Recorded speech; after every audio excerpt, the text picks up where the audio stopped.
The knock came at 2:17 a.m., sharp and insistent, like a gunshot in the dead silence of my insomnia-riddled night.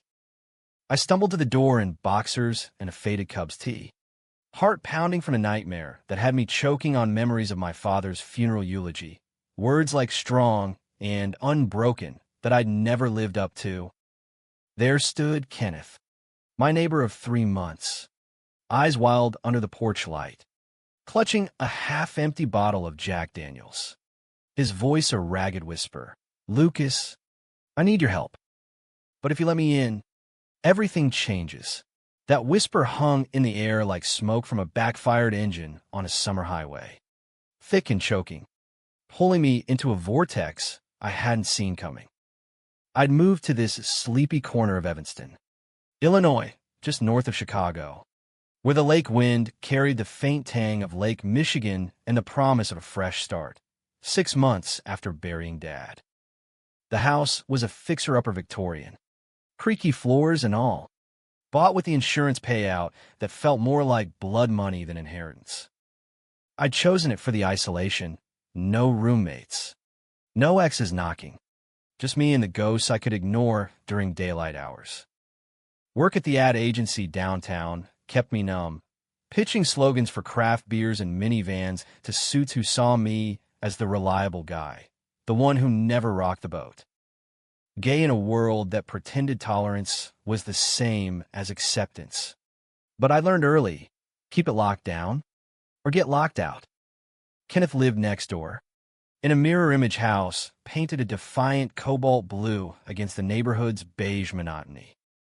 He was the kind of guy who turned heads at the corner bodega, tall, broad-shouldered, with that effortless Midwestern charm, tousled dark hair, a jawline that could cut glass, and green eyes that crinkled when he grinned. We'd exchange the usual waves over hedges trimmed too neatly. Small talk about the Blackhawks playoff choke or the endless construction on Sheridan Road. He was a high school history teacher at New Trier, the elite public school down the block. Single as far as the gossip mill churned, divorced, some said, or maybe just picky. Either way, he borrowed my leaf blower once in October, returned it with a 6-pack of Goose Island IPA, and a thanks.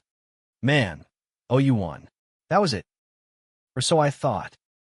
Now, here he was, swaying slightly, the bottle glinting like accusation. "Ken, Jesus, it's the middle of the night. You okay?" My voice cracked, betraying the tremor in my chest. Up close, he smelled of bourbon and desperation, his flannel shirt untucked, sleeves rolled to reveal forearms etched with faint scars, old, like from a bad fall or a fight he'd never talk about. He leaned against the doorframe, breath hot against my ear. "My brother's here. From back home. Milwaukee. He found out. About me. And he's not leaving until I fix it." The words tumbled out, jagged, and I caught the flicker of shame in his eyes, the kind I'd worn like a second skin until I was 25 and done pretending. I stepped aside, the floorboards groaning under my bare feet, and he slipped in like a shadow. The living room was dim, lit only by the blue glow of my laptop screensaver, waves crashing on some forgotten beach. He collapsed onto the sagging couch, bottle clutched like a lifeline, and I perched on the armrest, pulse thundering. "Found out what?" "Exactly?" I asked, though I knew. The air thickened with it. The unspoken code between men like us, the late-night scrolls through Grindr, the furtive glances at the gym, the ache of wanting what society still whispered was wrong. Everything. He took a swig, wincing as it burned down. "I'm gay. Lucas. I've been since I was a kid, jerking off to thoughts of the quarterback instead of the cheerleader. But my family's old school Polish Catholic. Dad's a retired cop. Mom's the rosary type. They shipped me off to conversion camp at 16, like it was a fucking summer program. I played straight for years, college girlfriend, that sham marriage to Sarah after grad school. Divorced her 2 years ago when she figured it out, but I kept the closet door bolted. Until tonight. My brother, Eddie, shows up unannounced. Drunk. Waving printouts for my browser history or some shit. He's screaming about family honor. About how I'll burn in hell. And I just need a place to crash. To think. His voice broke on the last word. And something in me shattered too. A wall I'd built brick by brick since coming out to my own folks at 22. Only for Dad to pat my shoulder and say, "We'll pray for you, son," before the silence that followed stretched until his heart attack 6 years later. Mom still sent passive-aggressive emails about church retreats, but at least she called on birthdays. Kenneth's pain mirrored mine, raw and unfiltered, and without thinking, I reached out, my hand on his knee. "Stay. As long as you need. You're not alone in this." He looked up, eyes glistening, and for a heartbeat, the world narrowed to that touch, electric, forbidden, alive. Then he pulled away, laughing bitterly. "Yeah, well, don't get any ideas. I'm a mess. Not looking for a hookup." The rejection stung, but I swallowed it, fetching blankets from the hall closet instead. As I draped them over him, our fingers brushed, and he held on a second too long, murmuring, "Thanks, Lucas. You're a good guy." I retreated to my bedroom upstairs, the house settling around us like it was holding its breath. Sleep evaded me, replayed that moment on loop, the vulnerability in his voice, the heat of his skin. By dawn, he'd be gone, I told myself. Neighbors borrowed tools, not souls. But as the first light crept through the blinds, I heard him stirring below, the clink of the bottle against the coffee table. And just like that, everything had already changed. The next morning, sunlight sliced through the kitchen windows like Judgment Day, illuminating the half-eaten bagel I'd abandoned at midnight. I was nursing black coffee, scrolling through emails from the agency, another pitch for a family SUV campaign. Irony not lost when the back door creaked open. Kenneth shuffled in, hair erect, flannel rumpled, but his eyes clearer, almost apologetic. "Morning. Didn't mean to invade your space like that." "Eddie." He crashed on my couch after passing out. Left at first light, muttering about telling the folks. I nodded, sliding him a mug. "Coffee? Strong as regret." He chuckled, a low rumble that eased the knot in my gut, and settled at the scarred oak table my grandfather had carved. We talked then, halting at first, about the lakefront path where joggers pretended not to stare, about how New Trier's kids were sharper than any college seminar he'd TA'd. He admitted the scars were from a bar fight in Madison, sophomore year, after a guy he'd kissed outed him to the frat. Broke 3 ribs. Worth it. Maybe. Taught me to fight smarter, not harder. I shared scraps of my own wreckage, Dad's death, the agency grind, the ex-boyfriend in New York who'd ghosted after I wouldn't uproot for his big break in theater. We were good on paper, both theater nerd from high school, quoting Sondheim over takeout. But love's not a script, right? He needed spotlights. I needed steady. Kenneth listened, really listened, his gaze steady, and by the time the church bells tolled 9, the air between us hummed with something fragile, unnamed. That afternoon, he knocked again, this time with purpose, holding a 6-pack and a toolbox. "Figured I owed you more than booze. That loose banister on your porch? Let me fix it before someone sues." I watched him work, shirt sleeves rolled, muscles flexing under the October sun, and felt the pull, dangerous and deep. We grill brats on my rusty Weber, the sizzle mingling with laughter about bad high school haircuts and the bear's eternal optimism. As dusk fell, leaves skittering like confetti, he lingered on the porch steps. "Lucas, last night, I didn't mean to unload. but you're easy to talk to. Like you've been there. I have, I said softly, our shoulders brushing. The contact sparked, and he didn't pull away. Instead, he turned, eyes searching mine, and leaned in just a fraction, testing. My breath caught, the world tilting. But then headlights swept the drive, my neighbor Mrs. Hargrove, walking her yappy terrier, her stare like ice. Kenneth jerked back, mumbling about lesson plans, and vanished into the night. That night, alone with the echo of almost, I paced the creaky floors, heart a war drum. Was this madness? Falling for the straight-passing neighbor with baggage heavier than mine? But the heart doesn't consult HR policies or family Bibles. It just aches. Days blurred into a rhythm. Morning runs along the lake, where we jog side by side, breaths sinking like a duet. Evenings with takeout from Superdog, debating Scorsese films until the credits rolled. He opened up in layers, about the ex-wife who'd known and stayed silent for the alimony, about the student who'd come out to him last spring, tearful in detention, and how he'd fought the administration to protect her. Kids like that. They remind me of me. Can't let them drown. I share my sketches, doodles for ad campaigns that never saw light. Dreams of directing shorts about queer kids in the heartland. He saw them, really saw, pinning one to his fridge next to a faded photo of his brother Eddie, arms slung around a younger kin at a Packers game.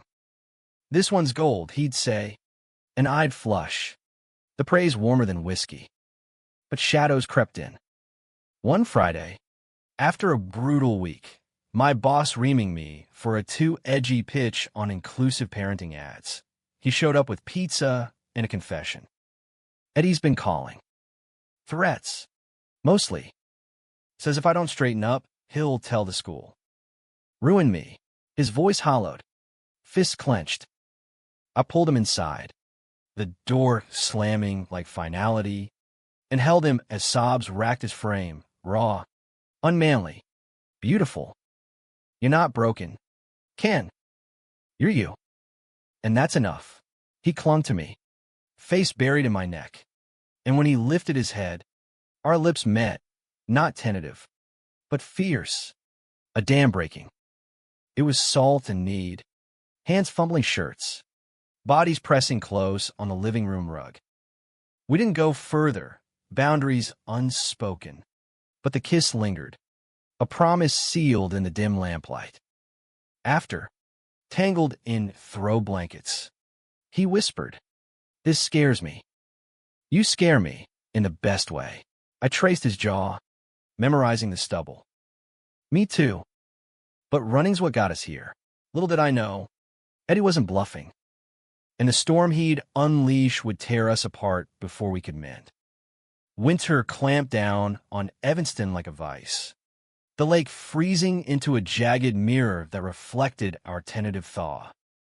November brought first snows that blanketed the lawns in deceptive peace, and with it, our secret rhythm deepened. Mornings, we'd meet at the coffee shop on Dempster, steaming mugs of intelligentsia, hiding stolen glances over the sports section. Afternoons, he'd text a meme about Lincoln's beard, or save me from grading essays on the Civil War, and I'd wander over, homework spread on his kitchen table like camouflage for the way our knees knocked under it. Love crept in sideways, disguised as normalcy. We'd binge The Bear on his couch, yelling at the screen during kitchen tirades, his head on my shoulder by episode's end. Or shovel driveways together, breath fogging in the chill, trading stories of Christmases past, mine with Mom's lumpy fruitcake and Dad's off-key carols, his with pierogies and the weight of unspoken expectations. Eddie was the golden boy, he'd say, tossing snow like confetti. Straight A jock, married his high school sweetheart. Me, the sensitive one, always reading too much. They pinned hopes on him, tolerated me, I wanted to erase that hurt, to be the anchor he deserved. One night, after a holiday party at the agency, eggnog and forced cheer masking my isolation, he showed up at my door in a wool peacoat, cheeks flushed from the wind. Dance with me? No music, just the hum of the fridge. But we swayed in the kitchen, his hands warm on my waist, my cheek against his chest. "Lucas," he murmured, "you're the plot twist I didn't see coming." We kissed slow, savoring the world outside forgotten in that bubble of us. But Eddie loomed, a specter in voicemails Ken deleted with trembling fingers. He's ramping up, he'd admit over late-night calls. Voice muffled by pillow. Says he has proof, screenshots from my phone, old emails to a guy in college. Threatens to mail it to Principal Hayes. The school was conservative-leaning. Despite the North Shore gloss, rumors could end a career built on trust. I'd rage quietly. Fist balled, screw him. We fight back, lawyers, HR, whatever. But Ken would shake his head, eyes distant. Family's all I got left. If I lose them, the misunderstanding started small, a crack in the foundation. Early December, I came home to find his truck in the drive. Eddie's beat-up Ford beside it, Milwaukee plates like a bad omen. Through the window, I saw them in his living room. Ken rigid on the couch, Eddie pacing, faces red. Words carried on the wind, "the faggot." Disgrace. I froze, bile rising, tempted to burst in, fist flying. But Ken caught my eye through the glass, pleading, "Stay out." So I did, retreating to my porch, chain-smoking menthols I swore I'd quit, the cold seeping into my bones. Hours later, he knocked, hollow-eyed. He's gone. For now. But he knows about you. Saw us last month at the diner, holding hands under the table. My stomach dropped. "What did you say?" Ken collapsed against me, defeated. Told him to mind his business. But he laughed. Said I'd drag you down too. "You're out, right? No secrets to hide." The question hung, laced with doubt, not accusation, but fear. I pulled back, stung. "Yeah, I'm out. To everyone who matters." What's that supposed to mean? He rubbed his temples. Exhausted. Nothing. Just. Eddie's poison. Makes me question everything, including this. He gestured between us, and the room spun. Question or regret? My voice sharpened. Old wounds flaring, the exes ghosting. Dad prayers. Ken's face crumpled. Regret? God, no. But what if I'm poisoned too? What if I can't do this without losing it all? We argued then, voices rising like a squall off the lake. Me accusing him of 1 foot out the door, him firing back about my easy coming out. How I never felt the boot on my neck for blood. "You think it's easy?" I shouted, chest heaving. Try pitching rainbows to homophobes in boardrooms, smiling while they joke about that lifestyle. Try holidays alone because mom's praying harder. He deflated, reaching for me, but I stepped back. Maybe we need space. Figure out if this is real or just escape. He left at dawn, the door clicking soft as heartbreak. Days stretched into a void. No texts, no runs, just the wind howling through bare elms. Work blurred, a campaign for Valentine's chocolates. Hearts mocking from my screen. Mrs. Hargrove cornered me at the mailbox. "Trouble in paradise? Saw your beau's brother, big fella." Looked angry. I mumbled excuses, fleeing inside, the isolation crushing. Then, the bomb dropped. A week before Christmas, Principal Hayes called Ken into a meeting. Anonymous tip, she said, about inappropriate conduct with a colleague. Colleague? Me? No. Worse, Eddie had twisted it, claiming Ken was hitting on a male parent at the winter concert, complete with forged texts. The school buzzed, Whispers reach me via co-worker whose kid attended. Ken texted finally. It's bad. Suspended pending investigation. Meet me tonight. I went. Of course. Fury overriding hurt. His house was dark. Christmas lights unstrung. Him pacing in sweats. Eddie's Photoshop shit made it look like I'm preying on dads. Hayes believes it. Boards involved. He broke then. Not crying, but shattering. Sinking to the floor. I knelt, holding him fierce. We'll prove it's lies. I love you. Ken. We'll fight. The words slipped out. Unplanned. But true love. That terrifying leap. He stilled, searching my face. You. Love me. I nodded. Throat tight. From that first knock. Idiot. Through all this mess. He kissed me then. Desperate. Pulling me to the bedroom where we clung like survivors. Bodies entwined but chaste. Just holding against the storm. I love you too, he whispered into my hair. Scared shitless. But yeah. Christmas Eve. We decorated my tree. Tinsel and ornaments from Dad's attic. Stories swapped over spike cider. It felt like defiance. A middle finger to Eddie and the world. But as midnight mass bells tolled distant, Ken's phone buzzed. Eddie again. Voice slurred on voicemail. Merry Christmas. Bro. Sent the package to Mom. And your boyfriend? Hope he likes Scandal. The package. Photos. Not just faked ones. But real.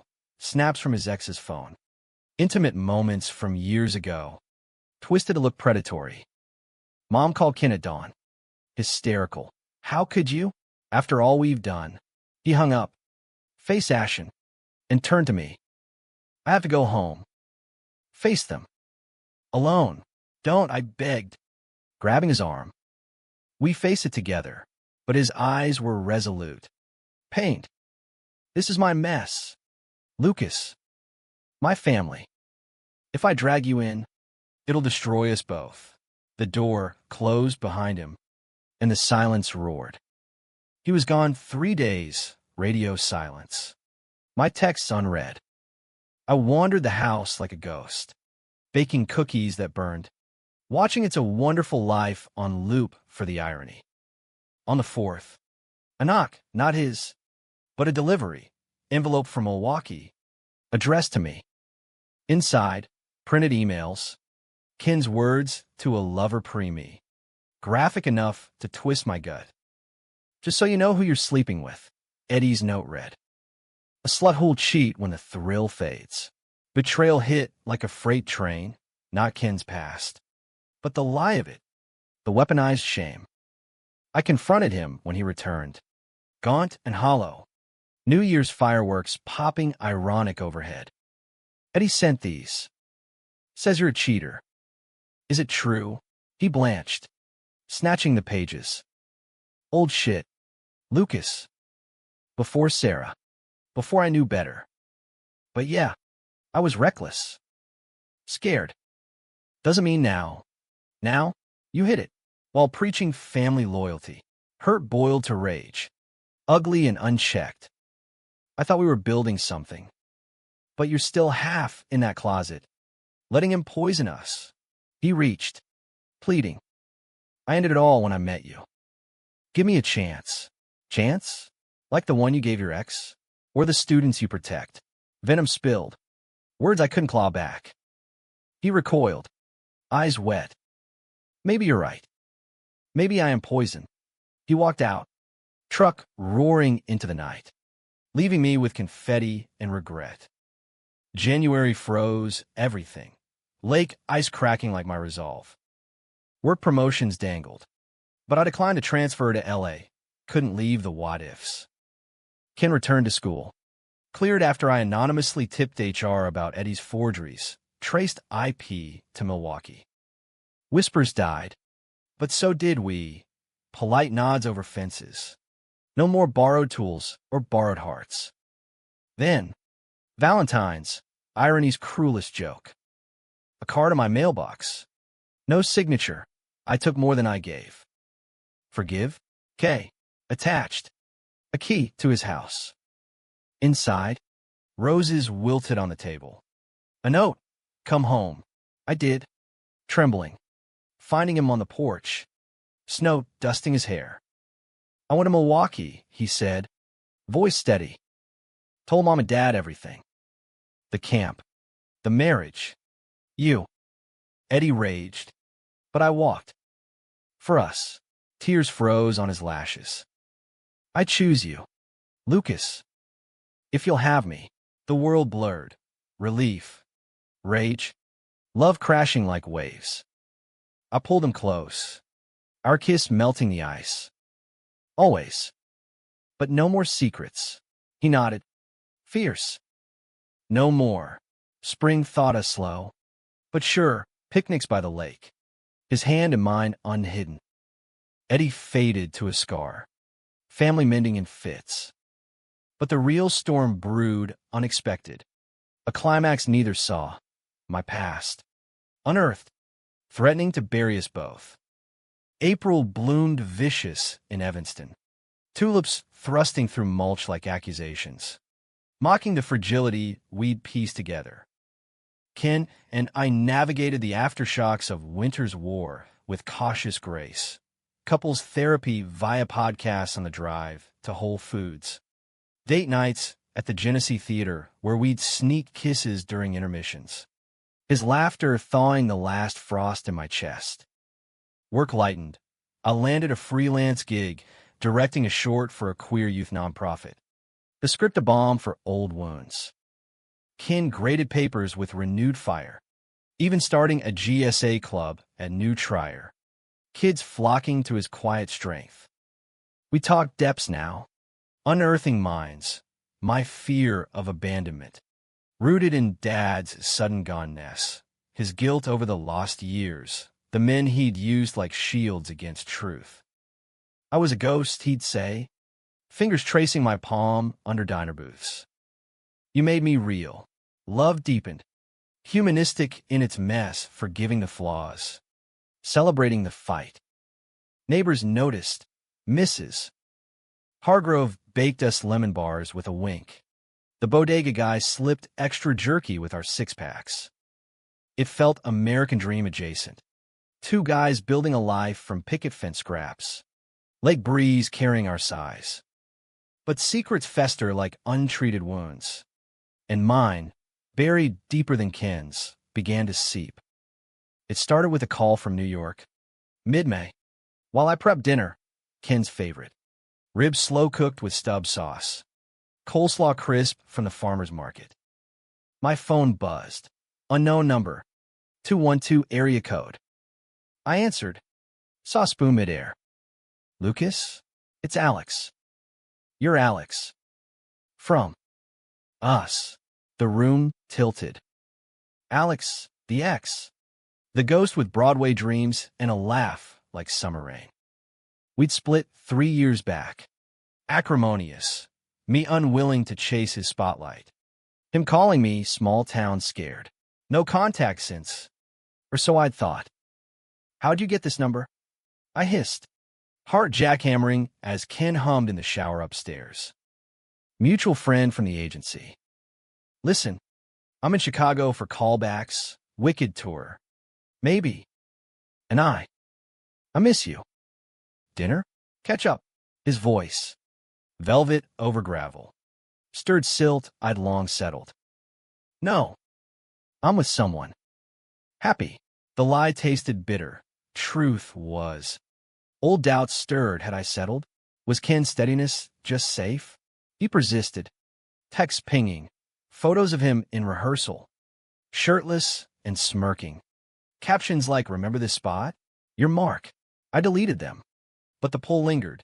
A betrayal in thought alone. Guilt gnawed. I confessed fragments to Ken over ribs. Voice casual. X reached out. Old news. He paused. Fork midway. The theater guy? What did he want? I shrugged. Too breezy. Nostalgia trip. Told him off. Ken's eyes searched. But he nodded, squeezing my hand. Good? You mind now? The words warmed, but unease rooted, a seed of misunderstanding, fertile for storm. June sweltered, humidity thick as regret, and the agency threw its annual rooftop gala, Lake Michigan glittering below, champagne flutes clinking under string lights.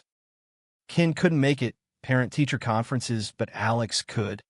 Apparently.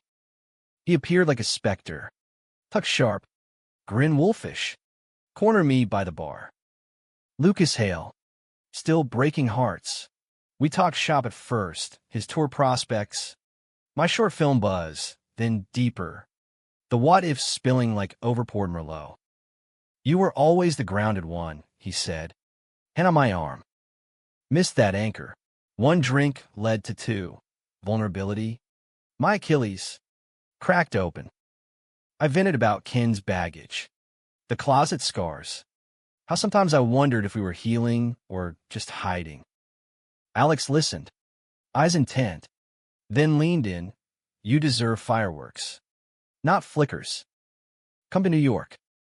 Direct with me. His lips brushed my cheek. Brotherly? No. Loaded, and I pulled back. But not before a co-worker snapped a photo. Oblivious. The image went viral in agency Slack by morning. Lucas cozying up, tagged to Ken, who saw it forwarded by a snide colleague. He confronted me at home. Phone thrust forward. Voice steel. This old news? Looks pretty current. Hurt etched his face. Deeper than Eddie's lies. Ken. It's nothing. He ambushed me. I shut it down, but doubt flickered in his eyes. Fed by my half-confession. The deleted texts he'd never seen but sensed. The fight erupted. Kitchen a battlefield, dishes clattering. Voices shattering the humid air. You think I'm a cheater? He roared. Old wounds ripping wide. After I burned bridges for us? And you're entertaining the ex who ditched you. I fired back. Venom from my own fears. At least he didn't hide. You still flinch at PDAs. Ken, like I'm a dirty secret. Truth twisted ugly. His face paled. Betrayal raw. Maybe I do. Because loving you means risking everything. Job, family, self. And if you don't see that, he stormed out, truck peeling into the dusk, leaving me with cold ribs and colder dread. Texts went unanswered, his house dark, GSA flyers curling on the door. Panic clawed. Had I ruined us? The misunderstanding snowballed. He heard from a kid's parent about Lucas's New York fling, twisted gossip from the gala. I called Alex, blocking him furious, stay gone. For good, but damage bloomed.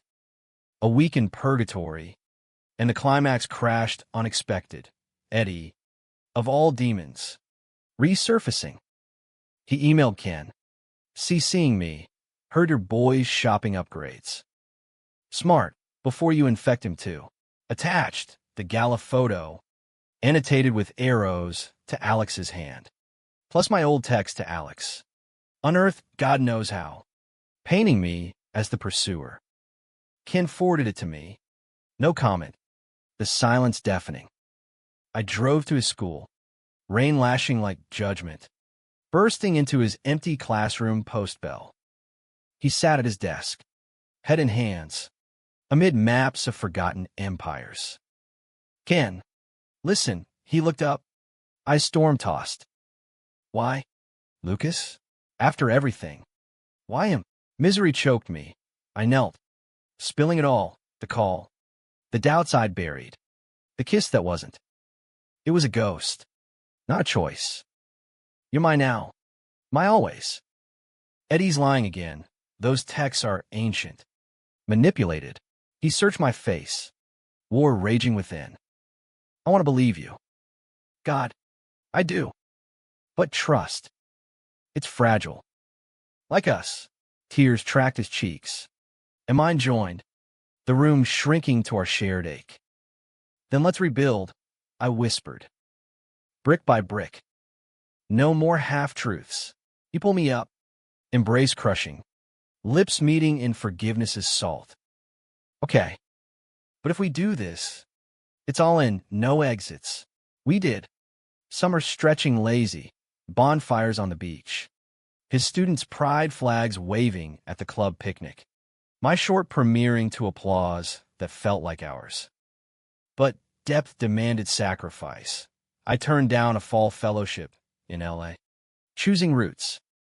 Ken came out fully to the school board. A quiet email blast, earning wary nods and one bigoted resignation.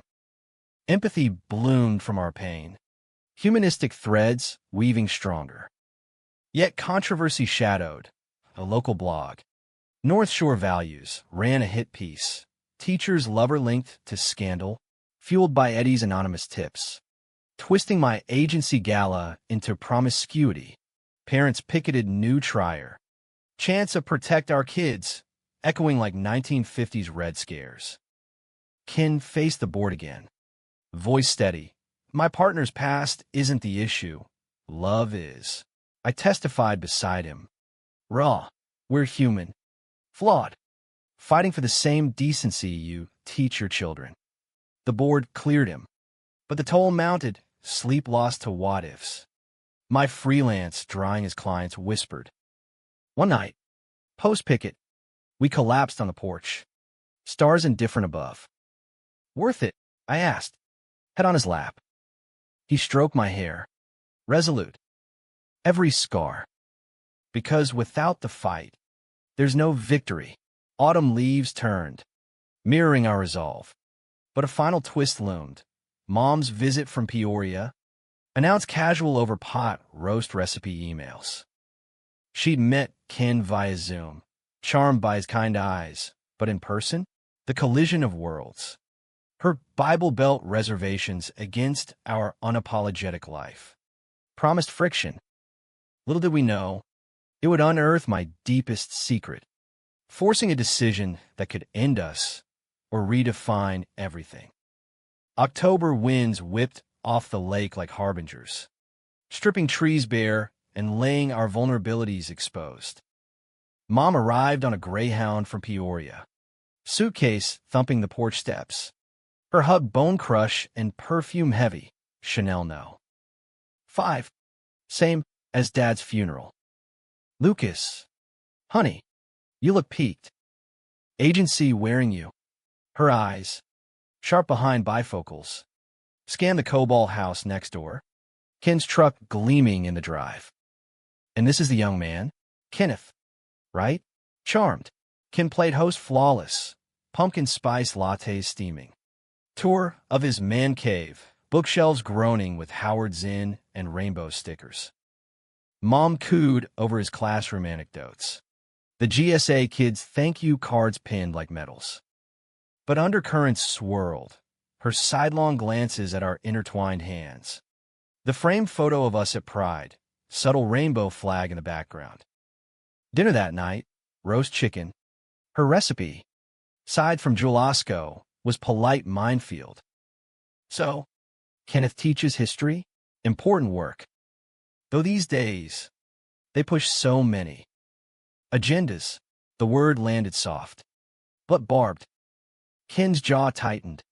For pausing. I jumped in. Voice even, Mom. The club's about support. Like Dad's VFW buddies for vets. She nodded. Too quick. Changing to weather. Hurricanes down south. God's warning maybe. Bedtime.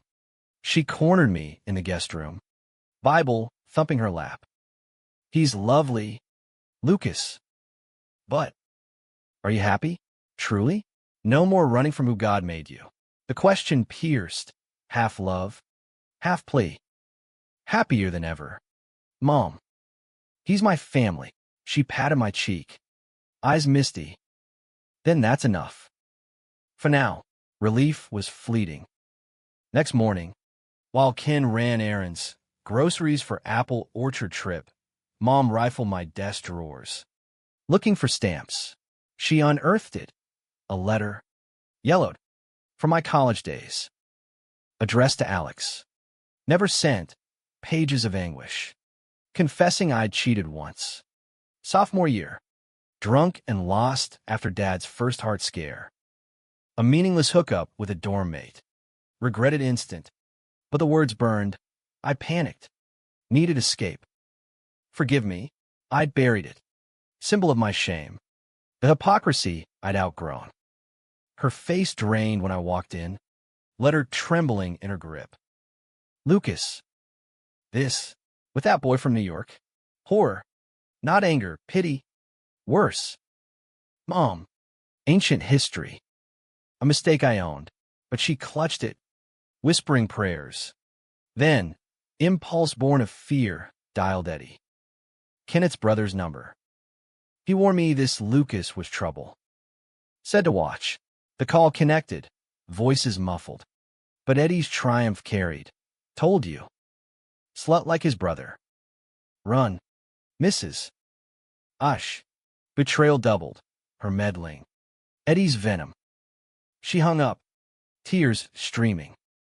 I just wanted to protect you. Like your father would. Protect or control. Rage surged. Old and fierce. Dad would have trusted me. Not spied and slandered. The door flew open. Ken back early. Bags dropping. Face thunderous as he pieced it. Mom fled to her room. Sobs echoing. Eddie texted Ken a photo of the letter.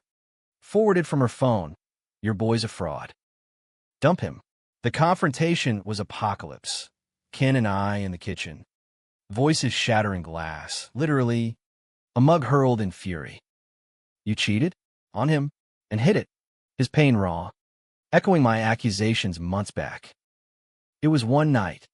Ken grief drunk. Before I knew better. I grew from it, but doubt poisoned. Fed by Eddie and Mom's unholy alliance. Grew? Or we just got sneakier, after my ex's ghosts. My family's hell, and you pull this. Mom emerged. Letter extended like exorcism. Boys. Please. Kenneth. He's flawed. Like us all. But sin. It spreads. Ken recoiled. The humanistic core we'd built cracking. Sin? Lady. Love isn't sin. Hate is. And you've got plenty. He stormed next door. Door slamming final. Alone with her, I unleashed decades of passive prayers. Silent judgments. You came to see, but really to fix? I'm gay. Mom. Happy. Done apologizing. She crumpled. Whispering, I lost your father to silence. Can't lose you two. This. The vulnerability pierced. Empathy warred with wrath. Then love me as is. Or go. She left at dusk. Bus ticket bought hasty. Hug lingering. Pray for us all. Son. The door clicked. An emptiness yawned. Ken's house stayed dark. Voicemails unanswered. His truck gone. Weekend GSA retreat. I'd learn later. Despair clawed. Had I lost him to my past's echo? The climax peaked Monday. Unexpected fury. Eddie, emboldened, leaked the letter to the blog. Teacher's partner, cheater exposed, twisting it into current scandal. Naming me, Ken by proxy. Protests reignited. Parents demanding his firing. Rainbow flags torn from lockers.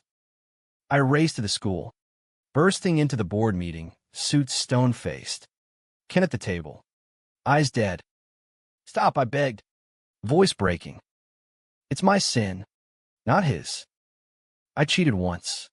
Years ago, stupid, scared kid. But Ken, he's sainted me through worse. Gasps rippled. A board member sneered. Irrelevant. Morals matter. But Ken stood. Voice steel forged in fire. No. Relevance is this. I love him. Flaws and all. And if that disqualifies me, find another teacher. Silence thunder, then applause sporadic. Then swelling from parents who'd watched our fight. Seen the human beneath. The board voted 5-4. Retained. With sensitivity training. Outside, rain eased a mist. Kids cheering as we emerged. Hands clasped defiant. You fought for me, Ken murmured. Forehead to mine. Like I promised. Fan know it, Eddie. Mom's misstep. The world's cruelty mingled with Don Cam for the boy I'd been. The man he was. No more hiding, I vowed. Even from ourselves. Fall deepened. Wounds scarring strong. Mom called weeks later. Voice small, saw the news. Proud you both. Come for Thanksgiving. We did awkward. But healing. Pierogies beside turkey. Eddie absent. Banished by his own hate. Winter returned gentle. Our first Christmas as survivors. Tree lit with forgiveness. Gifts wrapped in second chances. Years folded. My short one festivals. Ken's book on queer history in schools published to acclaim.